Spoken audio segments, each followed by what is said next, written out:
बिहार विधानसभा के बजट सत्र में आज भी विपक्ष के हंगामे के आसार हैं। आज बजट सत्र के दूसरे सेशन में मुख्यमंत्री नीतीश कुमार विपक्ष के सवालों का जवाब देंगे। बिहार विधानसभा की कार्यवाही का आज एनडीए बहिष्कार करेगा। विपक्ष का कहना है कि सोमवार को आम बजट पेश होने से राज्यपाल के अभिभाषण पर मुख्यमंत्री के जवाब को मीडिया में प्रमुखता से जगह नहीं मिलेगी, जिसकी वजह से आज छुट्टी के दिन सदन की बैठक बुलाई गई है। सरकार की ओर से तर्क दिया गया कि सोमवार को केंद्रीय बजट पेश किया जाने वाला है और माननीय मुख्यमंत्री राज्यपाल के अभिभाषण पर जवाब देंगे, तो उनके जवाब को मीडिया में प्रमुखता नहीं मिल पाएगी। इसलिए केवल मुख्यमंत्री के बयान और भाषण को मीडिया में प्रमुखता दिलाने के लिए सोमवार को सदन स्थगित रहेगा। छुट्टी के दिन मुख्यमंत्री का भाषण होगा। हम लोगों ने इसके विरोध में दोनों सदन का बहिष्कार करने का तय किया और एनडीए के तमाम घटक दल भी सदन की किसी कार्रवाई में भाग नहीं लेंगे। विधानसभा में लॉ एंड ऑर्डर के मुद्दे पर एनडीए विधायकों ने शुक्रवार को सदन के अंदर और बाहर जोरदार हंगामा किया। विपक्ष ने कानून व्यवस्था और किसानों के मुद्दे पर सरकार को निशाने पर लिया। विपक्ष के हंगामे पर जेडीयू प्रवक्ता नीरज कुमार ने निशाना साधा है। उन्होंने विपक्ष को चुनौती देते हुए कहा है कि सरकार किसी भी मुद्दे पर विपक्ष से बहस के लिए तैयार है।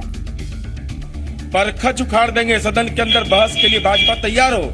एक एक सवाल का सरकार सक्षम जवाब देगी और जवाब के साथ यह भी सन्निहित करेंगे कि वह किस राजनीतिक दल से किसको संरक्षण प्राप्त है। ऐसे तमाम, लेकिन सदन की कार्रवाई को प्रश्नकाल को बाधित कर रहे हैं। भारतीय जनता पार्टी को अगर कानून व्यवस्था पर बहस करना है तो सदन के अंदर में बहस करे और मेरी खुली चुनौती है। सदन में बहस नहीं कर सकते, खुले मैदान में हम चुनौती देते हैं।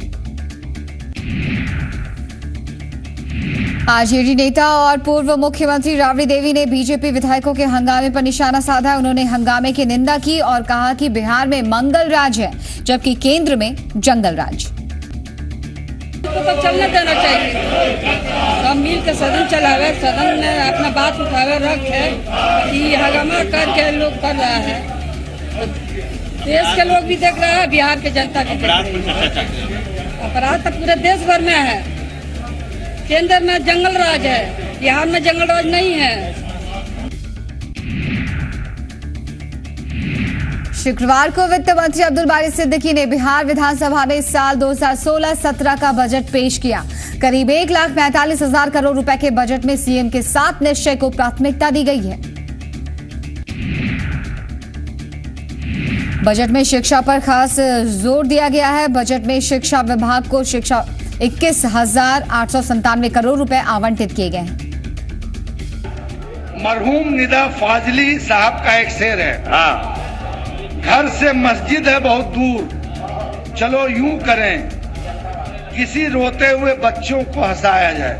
वाह। शिक्षा विभाग को वर्ष 2016-17 में 21,897.02 करोड़ रुपये आवंटित करने का प्रस्ताव करता हूं, जिसमें योजना मद में 10,950.14 करोड़ रुपये एवं गैर योजना मद में 10,946.88 करोड़ रुपये शामिल हैं।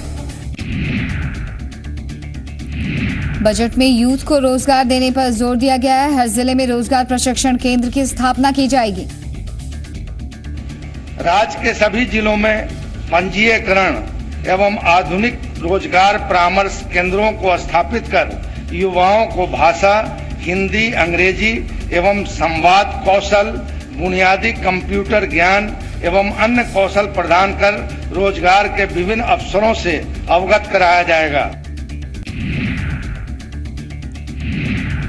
बजट में महिलाओं के हितों का भी खास ख्याल रखा गया है। महिलाओं के लिए सरकारी नौकरियों में 35% आरक्षण का प्रावधान किया गया है। आरक्षित रोजगार महिलाओं का अधिकार, महिला सशक्तिकरण की मुहिम को आगे बढ़ाते हुए राज्य की सभी सरकारी नौकरियों में महिलाओं को 35% आरक्षण दिया गया। बजट में स्वास्थ्य पर ध्यान दिया गया है। हर जिले में पैरामेडिकल, एएनएम और पॉलिटेक्निक कॉलेज की स्थापना की जाएगी।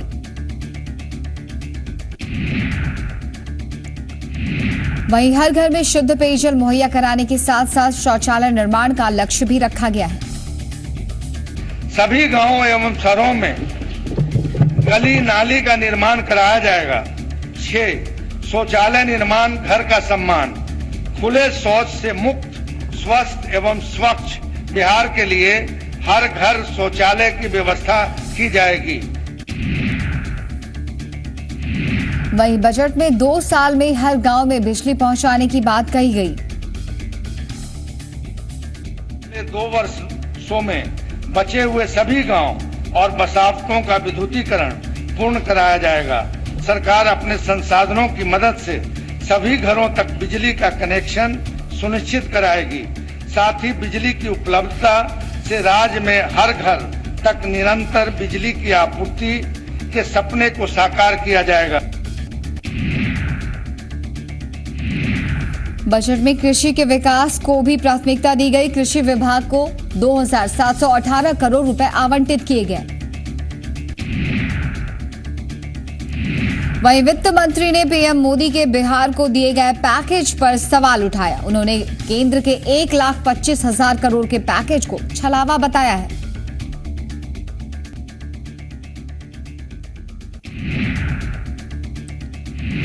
मुख्यमंत्री नीतीश कुमार ने बजट की सराहना की है। उन्होंने वित्त मंत्री अब्दुल बारी सिद्दीकी को एक अच्छा बजट बनाने के लिए शुक्रिया कहा है। ये बजट के प्रावधान बहुत ही सहायक होंगे और वित्त मंत्री जी को मैं इस बेहतरीन बजट के लिए बधाई देता हूं। सिद्दीकी साहब। सीएम नीतीश कुमार तारीफ कर रहे हैं बजट की, तो पूर्व वित्त मंत्री सुशील मोदी बिहार बजट को निराशाजनक बता रहे हैं।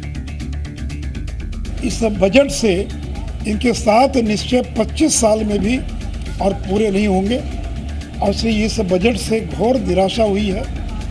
और न तो कोई वित्त विधेयक पेश किया गया कि किन चीज़ों में कटौती कर रहे हैं। हम लोग जब बजट पेश करते थे तो हर साल जनता को कुछ न कुछ राहत देने का काम करते थे, तो वही पुरानी बातों को बार बार उसके अंदर दोहरा दिया गया है। तो इस बजट से घोर निराशा हुई है। महागठबंधन की सरकार के पहले बजट पर बीजेपी नेता नंदकिशोर यादव ने तंज कसा है। नंदकिशोर ने कहा है कि सरकार का विकास कार्यों पर ध्यान कम है और इनकी सियासत में दिलचस्पी ज्यादा है। पूर्व केंद्रीय मंत्री और आरजेडी के वरिष्ठ नेता रघुवंश प्रसाद सिंह ने एक बार फिर नीतीश कुमार पर निशाना साधा है। रघुवंश प्रसाद सिंह ने कहा है कि बिहार के मुख्यमंत्री पूरे देश में विकास का ढिंढोरा भी पीट रहे हैं और केंद्र सरकार से विशेष राज्य का दर्जा भी मांग रहे हैं। जो राज्य विकास के पथ पर हो उसे विशेष दर्जे की क्या जरूरत। ये अपनी वाहवाही में कह देते हैं कि बहुत हम आगे हो गए तो स्पेशल स्टेटस कैसे देगा कोई, हम तो नहीं समझना चाहते हैं। यही बढ़ा चढ़ा कर बता रहे हैं कि हम बहुत तरक्की में आए, तो तरक्की वाला के विशेष राज्य का दर्जा देगा कोई? ये कह रहे हैं कि हम सबसे ज्यादा विकास कर गए, तो सबसे ज्यादा अपनी प्रशंसा के लिए, तो सबसे ज्यादा विकास कर गए तो भारत सरकार कहेगी जो सबसे ज्यादा विकसित के विशेष राज्य के दर्जा दें। जेडीयू प्रवक्ता संजय सिंह ने बीजेपी नेता विश्वेश्वर ओझा की हत्या को लेकर बयान दिया था। संजय सिंह के मुताबिक गैंगवार में मारे गए बिहार बीजेपी के उपाध्यक्ष विश्वेश्वर ओझा धरती के बोझ थे।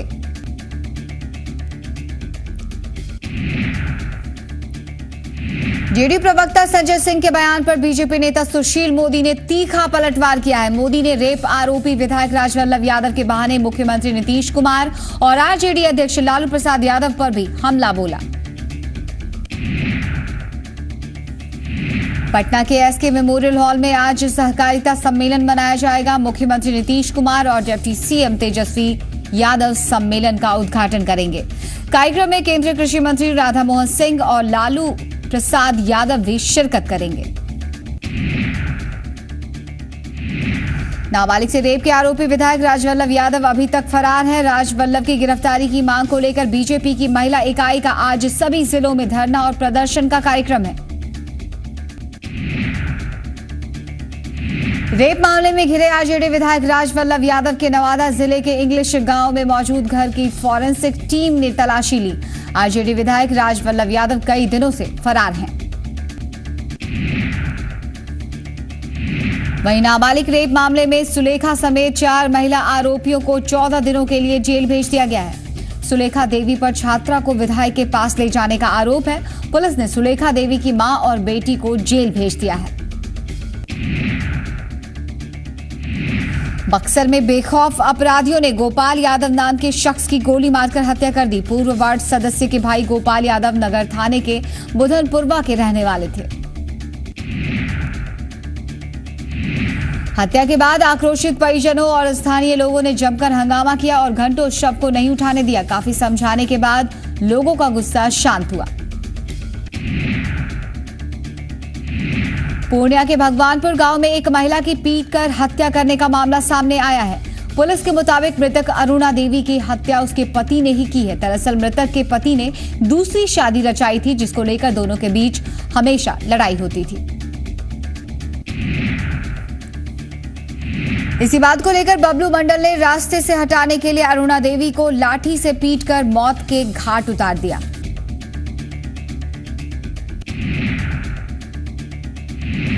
कटिहार में एक कारोबारी की हत्या के विरोध में मृतक के परिजनों और स्थानीय लोगों ने उग्र प्रदर्शन किया। प्रदर्शनकारियों ने आगजनी कर सड़क जाम कर दिया और हत्यारों की जल्द से जल्द गिरफ्तारी की मांग की। बिहार में रंगदारी की मांग को लेकर डॉक्टर दहशत में है। राज्य के करीब 100 से ज्यादा डॉक्टरों ने आर्म्स के लाइसेंस का आवेदन दिया है। वहीं लाइसेंस नहीं मिलने से नाराज डॉक्टर कई दिनों से कोसी इलाके में हड़ताल पर हैं।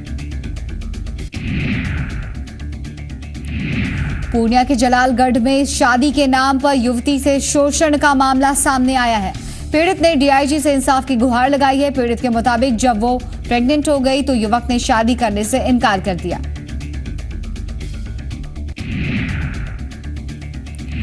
हाजीपुर नगर थाना इलाके के सुभाष चौक के पास तेज रफ्तार कार ने 1 दर्जन से ज्यादा लोगों को रौंद डाला, जिसमें महिलाएं और बच्चे भी शामिल हैं। इसमें से 3 की हालत गंभीर बताई जा रही है, जिन्हें इलाज के लिए पीएमसीएच रेफर किया गया है। सासाराम कोर्ट में हाजिर कराने के दौरान एक कैदी पुलिस को चकमा देकर फरार हो गया। कोचस थाना पुलिस सुनील नामक कैदी की पेशी के लिए आई थी। उसी दौरान कैदी हथकड़ी निकालकर फरार हो गया, लेकिन स्थानीय लोगों ने उसे धर दबोचा और उसे पुलिस के हवाले कर दिया। जमुई पुलिस ने 5 अपराधियों को हथियार के साथ गिरफ्तार किया है। गिरफ्तार आरोपियों की पुलिस को कई मामलों में तलाश थी। गिरफ्तार आरोपी करमाटार ग्रामीण बैंक में डकैती सहित लूट के अपहरण के मामले दर्ज है। पुलिस ने सभी आरोपियों को बिशनपुर स्कूल के पास से गिरफ्तार किया है। हालांकि छापेमारी के दौरान 2 अपराधी भागने में कामयाब रहे। फुलवारी शरीफ के चुनौती कुएं के पास नाले में अचानक आग लग गई। बताया जा रहा है कि जन वितरण प्रणाली की दुकान से किरासन तेल बहकर नाले में आने की वजह से आग लगी थी। जब घंटों बाद भी दमकल की गाड़ी मौके पर नहीं पहुंची तो स्थानीय लोगों ने खुद आग को बुझाया। स्थानीय लोगों ने राशन डीलर पर अवैध तरीके से किरासन स्टॉक रखने का आरोप लगाया है। बिहार में इंटर की परीक्षा में कई परीक्षा केंद्रों से नकल की खबरें आई हैं। नकल के आरोप में सैकड़ों स्टूडेंट्स को अब तक निष्कासित किया जा चुका है। वहीं छपरा में परीक्षा के दौरान जांच से नाराज एक छात्र बनियान और तौलिए में एग्जाम देने पहुंचा। वहीं छपरा के विद्यापीठ स्कूल सेंटर पर एक वीडियोग्राफर नकल कराते पकड़ा गया, जिसे पुलिस के हवाले कर दिया गया।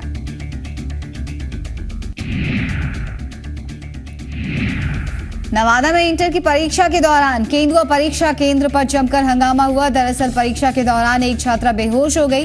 एम्बुलेंस देर से पहुंचने से नाराज लोगों ने जमकर हंगामा किया।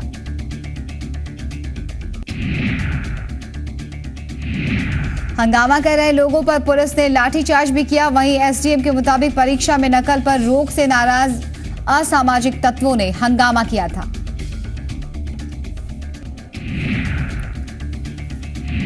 कानू जाति के अनुसूचित जाति में शामिल करने की मांग को लेकर कानू विकास संघ ने गर्दनी बाग में धरना दिया। संघ का कहना है कि ऐसी जातियों को अनुसूचित जाति में शामिल किया गया जिसकी आर्थिक स्थिति अच्छी है। बिहार सरकार के श्रम संसाधन विभाग ने निबंधन और लाइसेंस के लिए ऑनलाइन आवेदन सेवा शुरू की है। इसमें न सिर्फ समय की बचत होगी बल्कि आवेदन शुल्क भी क्रेडिट कार्ड और ऑनलाइन बैंकिंग सेवा के जरिए जमा किया जा सकेगा। पुलिस सेवा में बेहतर काम करने वाले पुलिसकर्मियों के लिए पटना में सम्मान समारोह का आयोजन किया गया। इस मौके पर पुलिस अधिकारियों को सम्मानित किया गया। आईजी कुंदन कृष्णन ने पुलिसकर्मियों को प्रशस्ति पत्र देकर सम्मानित किया। झारखंड के मुख्यमंत्री सीएम रघुवर दास आज पाकुड़ के लिट्टीपाड़ा प्रखंड का दौरा करेंगे, जहां वो अधिकारियों के साथ समीक्षा बैठक करेंगे।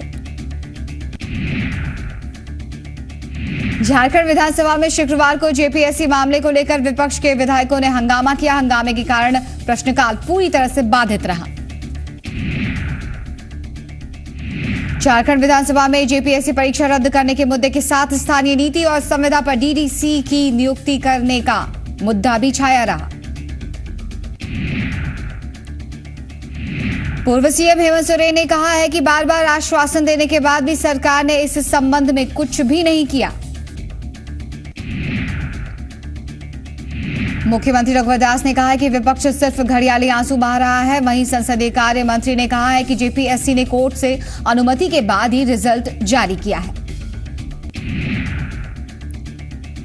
जेपीएससी के परीक्षार्थी भी परीक्षा रद्द करने और पूरे मामले की जांच सीबीआई से कराने की मांग को लेकर जेपीएससी ऑफिस का घेराव किया। उन्होंने परीक्षार्थियों का आरोप है कि आरक्षण से खिलवाड़ किया गया और बिना कारण बताए ही कई परीक्षार्थियों को रिजेक्ट कर दिया गया।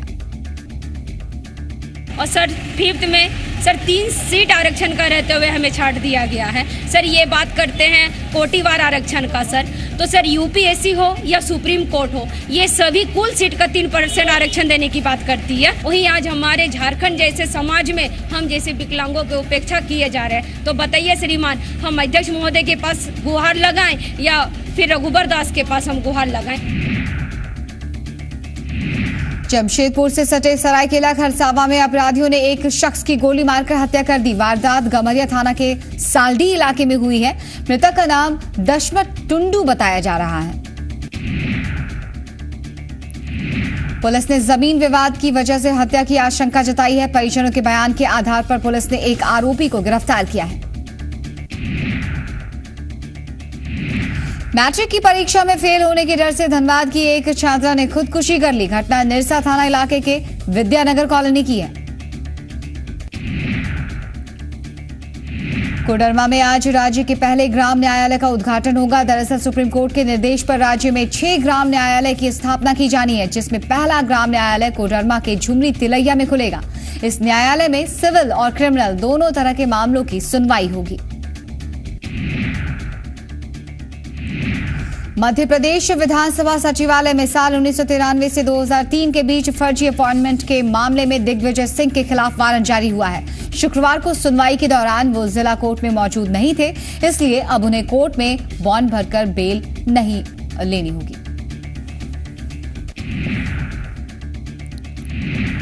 शुक्रवार को पुलिस ने दिग्विजय समेत 8 आरोपियों के खिलाफ कोर्ट में चालान पेश किया। इस मामले में बीते साल 15 अक्टूबर को दिग्विजय सिंह से करीब 5 घंटे तक पूछताछ की जा चुकी है। सैयद अली शाह गिलानी की अगुवाई वाला हुर्रियत कॉन्फ्रेंस भी जेएनयू विवाद में कूद गया है। अलगाववादी संगठन जेएनयू के छात्रों पर कार्रवाई के विरोध में आज कश्मीर बंद का आह्वान किया है। वहीं श्रीनगर में शुक्रवार को भी अलगाववादी संगठन ने विरोध प्रदर्शन किया।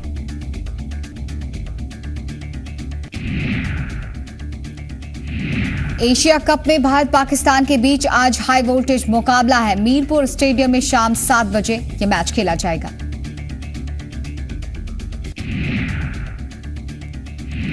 T20 फॉर्मेट में दोनों टीमों के बीच आखिरी बार मुकाबला इसी मैदान पर वर्ल्ड कप 2014 में हुआ था। उस मुकाबले में टीम इंडिया ने पाकिस्तान को 7 विकेट से शिकस्त दी थी।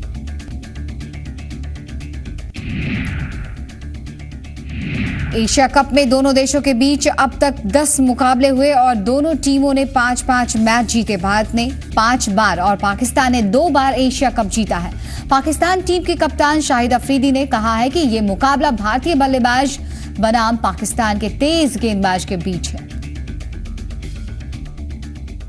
इंडियन बैट्समैन मेरे ख्याल में अगर देखा जाए स्पिनर्स को बहुत अच्छा खेलते हैं, उनके लड़कों की बड़ी अच्छी फॉर्म, काफ़ी अच्छे से अच्छी क्रिकेट खेलते हुए आए। आई थिंक मेरे अलावा मोहम्मद नवाज एक नया ऐसा प्लेयर आया हमारे साथ जो कि बड़ी अच्छी परफॉर्मेंस उसकी डोमेस्टिक में भी, फिर PSL में भी बड़ी अच्छी परफॉर्मेंस उस लड़के की रही है।